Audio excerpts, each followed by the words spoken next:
Friends, എല്ലാവർക്കും ചെമ്മനിപ്പൂവിന്റെ പുതിയൊരു episode വീഡിയോയിലേക്ക് സ്വാഗതം. എപ്പിസോഡ് തുടക്കത്തിൽ തന്നെ കാണിക്കുന്നത് ഭക്ഷണം കഴിച്ചുകൊണ്ടിരിക്കുന്ന സമയത്ത് ആമി നമ്മുടെ സച്ചിയുടെ ഓരോരോ കാര്യങ്ങളായിട്ട് പറഞ്ഞുകൊണ്ടിരിക്കുകയാണ് കേട്ടോ. ബാല്യകാലത്ത് തനിക്ക് വേണ്ടിയിട്ട് സച്ചി എന്തും ചെയ്യുമായിരുന്നു, മാത്രമല്ല പെണ്ണുങ്ങളെ ഉപദ്രവിക്കുന്ന സച്ചിക്ക് പണ്ടേ ഇഷ്ടമല്ലായിരുന്നു.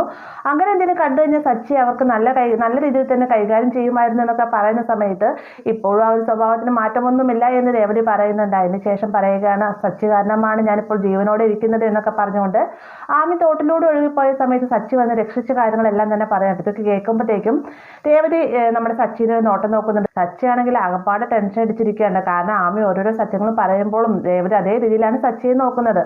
അങ്ങനെ പറഞ്ഞിരിക്കുന്ന സമയത്താണ് ആമി വേഗം പറയുന്നത്, സച്ചി നന്നായിട്ട് പഠിക്കുമായിരുന്നു, എന്ത് പരിപാടി സ്കൂളിൽ വെച്ചാലും അതിനെല്ലാം തന്നെ ഒന്നാമതായി എത്തുമായിരുന്നു, അവൻ ഇങ്ങനെ ഒരു ലെവലിൽ എത്തേണ്ടവനല്ല, അതിനെല്ലാം കാരണം ആ ഒരു പ്രശ്നമാണ് എന്നൊക്കെ പറഞ്ഞുകൊണ്ട് സച്ചിക്കും നമ്മുടെ ചന്ദ്രയ്ക്കും ഇടയിലുണ്ടായിരുന്ന ആ ഒരു പ്രശ്നം നമ്മുടെ ആമി തുറന്നു പറയാനിരിക്കുന്ന സമയത്ത് രവി വേഗം തടയാണ്ട്. ഇതെല്ലാം തന്നെ നമ്മുടെ വർഷയും ശ്രീകാന്തും രേവതിയും നല്ല രീതിയിൽ തന്നെ ശ്രദ്ധിക്കുന്നുണ്ട്. പെട്ടെന്ന് തന്നെ രവി പറയുകയാണ്, ഭക്ഷണം കഴിച്ചുകൊണ്ടിരിക്കുന്ന സമയത്ത് ഇതേക്കുറിച്ച് ചർച്ച ചെയ്യേണ്ട ആമി മോള് വേഗം കഴിക്കാൻ നോക്കിയെന്ന് പറഞ്ഞുകൊണ്ട് എല്ലാവരും ഭക്ഷണം കഴിച്ചുകൊണ്ടിരിക്കുകയാണ്. അതിനുശേഷം കാണിക്കുന്ന രേവതിയുടെ മുടി ചീവി കൊടുത്തുകൊണ്ടിരിക്കുകയാണ് വർഷ. ആ ഒരു സമയത്ത് വർഷ പറയുന്നുണ്ട്, ഭക്ഷണം കഴിച്ചുകൊണ്ടിരിക്കുന്ന സമയത്ത് ആമി ചേച്ചി എന്താ പറയാൻ വന്നു, പക്ഷേ അങ്കിൾ അത് തടഞ്ഞു.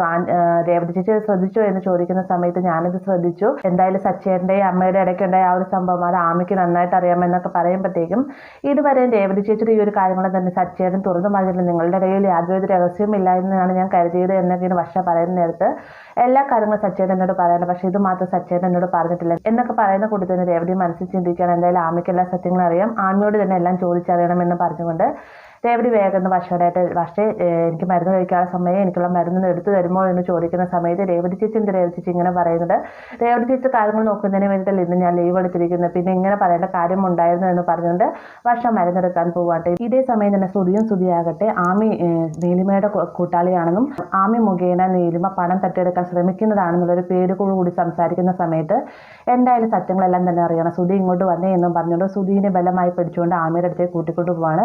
ഈ ഒരു സമയത്ത് ആമി ഫോണിൽ മറുവശത്തായിട്ട് തന്റെ സുഹൃത്തിനോടായിട്ട് സംസാരിച്ചുകൊണ്ടിരിക്കുകയാണ്. ആരാണെന്നൊന്നും അറിയില്ല, എന്നിരുന്നാൽ ആമി പറയുന്നത് ഇങ്ങനെയാണ്, ഞാൻ ഇങ്ങോട്ട് വന്നിരിക്കുന്നത് എന്തിനാണെന്ന് എനിക്ക് നന്നായിട്ട് അറിയാം, നീ അതൊന്നും കൊണ്ട് തന്നെ പേടിക്കണ്ട, ഞാൻ വന്നിരിക്കുന്ന ലക്ഷ്യം പൂർത്തീകരിച്ചിട്ട് ഇവിടെ നിന്ന് വരികയുള്ളൂ, നീ ടെൻഷൻ അടിക്കാതിരിക്കുക എന്നൊക്കെ പറയാണ്ട്. അപ്പോൾ ഇത് കേൾക്കുന്ന സമയത്ത് ശ്രുതിയുടെ പേടി കൂടുകയുണ്ട്. കാരണം മറുവശത്തിരിക്കുന്ന നീലിമയാണ് എന്നൊരു പേടിയോട് കൂടി തന്നെ അവരിങ്ങനെ നോക്കി നിൽക്കുന്ന സമയത്ത് ആമി വേഗം ഇവരെ കണ്ടുകൊണ്ട് കോൾ കട്ട് ചെയ്തതിന് ശേഷം ചോദിക്കുന്നുണ്ട്, ഇത് അത്ര ശരിയല്ല, ഇത് മോശമായ സ്വഭാവമല്ല, ഒരാൾ കോൾ ചെയ്യുന്നത് ഒളിഞ്ഞിരുന്ന് കേൾക്കാൻ പാടില്ല എന്നൊക്കെയാണ് ആമി പറയുമ്പോഴത്തേക്കും, ഞങ്ങളിത് ഒളിഞ്ഞിരുന്ന് കേട്ടല്ലേ, ഞങ്ങൾ ഇങ്ങോട്ട് വന്നപ്പോൾ നീ ഫോണിൽ സംസാരിക്കുകയായിരുന്നു, അതുകൊണ്ട് ജസ്റ്റ് അവിടെ നിന്നു എന്നുള്ളൂ എന്ന് ശ്രുതി മറുപടി പറയുന്നുണ്ട്. കൂടി തന്നെ ശ്രുതി പറയുകയാണ്, നീ നിന്റെ വീട്ടിലേക്ക് പോകുന്നതിന് വരെ ഇങ്ങോട്ടേക്ക് വന്നത് എന്തിനാണെന്നൊക്കെ ചോദിക്കുന്ന സമയത്ത് അങ്കിളിനെയും സച്ചിയെയും കാണാനാണെന്ന് ആമി പറയുന്നുണ്ടെങ്കിലും അതൊന്നുമല്ല, നിന്റെ ഉദ്ദേശം മറ്റെന്തോ ആണെന്നും പറഞ്ഞുകൊണ്ട് ശ്രുതിയും വളരെ മോശമായ രീതിയിൽ തന്നെ ആമിയോട് സംസാരിക്കേണ്ടായിരുന്നു. എന്നാൽ ഇരുവരും എന്തൊക്കെയോ കള്ളത്തരങ്ങൾ മറച്ചു വെക്കുന്നുണ്ടെന്ന് ആമിക്ക് മനസ്സിലായിക്കൊണ്ട് തന്നെ ആമി രണ്ടുപേരും ഒന്ന് പേടിപ്പിച്ചിട്ടാണ് അവിടെ നിന്ന് പോകുന്നത്. അതിനുശേഷം കാണിക്കുന്ന സച്ചി നേരെ ആമിയുടെ റൂമിലേക്കായിട്ട് ചെല്ലും. ആമിയോടായിട്ട് പറയുന്നുണ്ട്, ആമി നീ എന്ത് പണിയെ കാണിച്ചത്,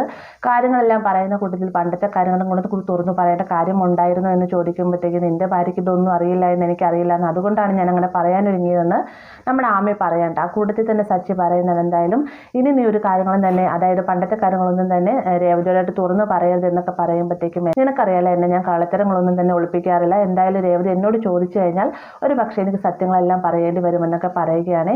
അങ്ങനെ ഒരു സംസാരിച്ചുകൊണ്ടിരിക്കുന്ന സമയത്താണ് രേവതിയും വർഷയും അങ്ങോട്ടേക്ക് വരുന്നത്. വന്ന ഉടനെ തന്നെ രേവതി ചോദിക്കുന്നുണ്ട്, എനിക്ക് അങ്ങോട്ടേക്ക് കയറി വരാമോ എന്ന് ചോദിക്കുന്ന സമയത്ത് അതിനിപ്പോൾ എന്താ എന്ന് ആമി ചോദിക്കുന്നുണ്ട്. എന്നിരുന്നാലും സച്ചി ഒരു പേടിയോട് കൂടി തന്നെയാണ് നിൽക്കുന്നത്. പെട്ടെന്ന് വന്നിട്ട് രേവതി പറയുന്നുണ്ട്, ആമി നിനക്കറിയാത്തൊരു പ്രശ്നം ഇവിടെ വീട്ടിലുണ്ട് എന്ന് പറയുമ്പോഴത്തേക്കും ആമി വേഗം രേവതി നോക്കുന്ന നേരത്തെ ഈ വീട്ടിലാകെ 3 റൂമുള്ളൂ, ഇപ്പം നീ കിടക്കുന്ന അച്ഛൻ്റെ റൂമിലാണ്, അച്ഛൻ അതുകൊണ്ട് തന്നെ ഹാളിലാണ് കിടക്കുന്നത്, ഞാനിപ്പോൾ നിൻ്റെ കൂടെ ഈ റൂമിൽ വന്ന് കിടക്കുകയാണെങ്കിൽ അച്ഛനും സച്ചിനും ഞാൻ കിടക്കുന്ന റൂമിൽ പോയി കിടക്കാൻ പറ്റും, അതുകൊണ്ട് തന്നെ ഞാൻ ഇന്നു മുതൽ നിൻ്റെ കൂടെയാണ് കിടക്കുന്നത് എന്നൊക്കെ പറയുമ്പോഴത്തേക്കും ആമിക്ക് സച്ചിക്ക് ഒന്നും തന്നെ എതിർത്ത് സംസാരിക്കാനാവുന്നില്ല. എന്നിരുന്നാലും സച്ചി പറയുന്നത്, രേവതി അതെങ്ങനെ ശരിയാവുക, നീ ഇല്ലാതെ എനിക്ക് ഉറങ്ങാൻ പറ്റുകയില്ല എന്നൊക്കെ പറയുന്നുണ്ടെങ്കിൽ എന്തായാലും കുറച്ച് നാളത്തെ സച്ചിനും അച്ഛനോടും കിടക്കും, ഞാൻ ആമിയുടെ കൂടെ കിടന്നോളാം എന്നും പറഞ്ഞുകൊണ്ട് ആമിയോടായിട്ട് രേവതി ചോദിക്കുന്നുണ്ട്, ആമിക്ക് എന്തെങ്കിലും ബുദ്ധിമുട്ടുണ്ടോ എന്ന് ചോദിക്കുന്ന സമയത്ത് എന്ത് ബുദ്ധിമുട്ട്, എനിക്ക് യാതൊരു ബുദ്ധിമുട്ടും ഇല്ല, എനിക്കിപ്പോൾ തോന്നുന്നത് ഞാൻ കാരണം നിങ്ങൾക്ക് ബുദ്ധിമുട്ടായി എന്നാണെന്നൊക്കെ പറയുമ്പോഴത്തേക്കും അങ്ങനെയൊന്നുമില്ല ആമി പറഞ്ഞില്ല, ഈ വീട്ടിലൊരു കുട്ടി തന്നെയാണ് ആമി എന്ന്, അതുകൊണ്ട് തന്നെ ആമിയുടെ കൂടെ ഞാൻ കടന്നോളാം എന്നും പറഞ്ഞുകൊണ്ട്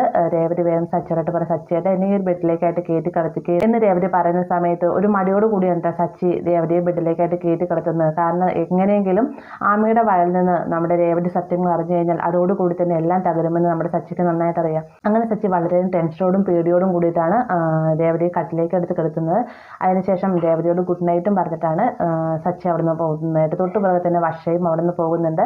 പിന്നീട് നമ്മുടെ രേവതി ആമിയോടായിട്ട് പഴയകാല കാര്യങ്ങളെല്ലാം നിന്ന് ചോദിക്കുന്ന കൂടെ തന്നെ ആമി പറയുന്നുണ്ട്, എന്തായാലും സച്ചിയുടെ അമ്മ ഇവിടെ ഇല്ലാതെ ഇരുന്നത് നന്നായി, എനിക്ക് അവർ ഇഷ്ടമല്ല എന്ന് പറയുമ്പോൾ അതെന്താണെന്ന് രേവതി ചോദിക്കുന്നുണ്ട്. സച്ചിന് ഇഷ്ടമല്ലാത്ത ആരെയും എനിക്കും ഇഷ്ടമല്ല എന്ന് ആമി പറയട്ടെ. അതിനുശേഷം ആമി പതിയെ തിരിഞ്ഞു കളഞ്ഞിട്ട് പതുക്കെ മയക്കത്തിലേക്കായിട്ട് പോകുന്നുണ്ട്. എന്നാൽ ആമി ഉറങ്ങിയെന്നറിയാതെ തന്നെ രേവതി പറയുന്നുണ്ട് സച്ചേട്ടനും അമ്മയ്ക്കിടയിൽ എന്തൊക്കെയോ പ്രശ്നങ്ങളുണ്ട്, അതെന്താണെന്ന് ആമിക്ക് നന്നായിട്ട് അറിയാം, ആമിക്ക് അറിയാമെങ്കിൽ എന്നോട് തുറന്ന് പറയാമോ എന്നൊക്കെ രേവതി ചോദിക്കുന്ന ആ ഒരു ഭാഗത്തോടെയാണ് ഇന്നത്തെ എപ്പിസോഡ് അവസാനിക്കുന്നത്. വീഡിയോ ഇഷ്ടമായ ലൈക്ക് ചെയ്യാനും കൂടെ ചാനൽ സബ്സ്ക്രൈബ് ചെയ്യാനും മറക്കരുത്.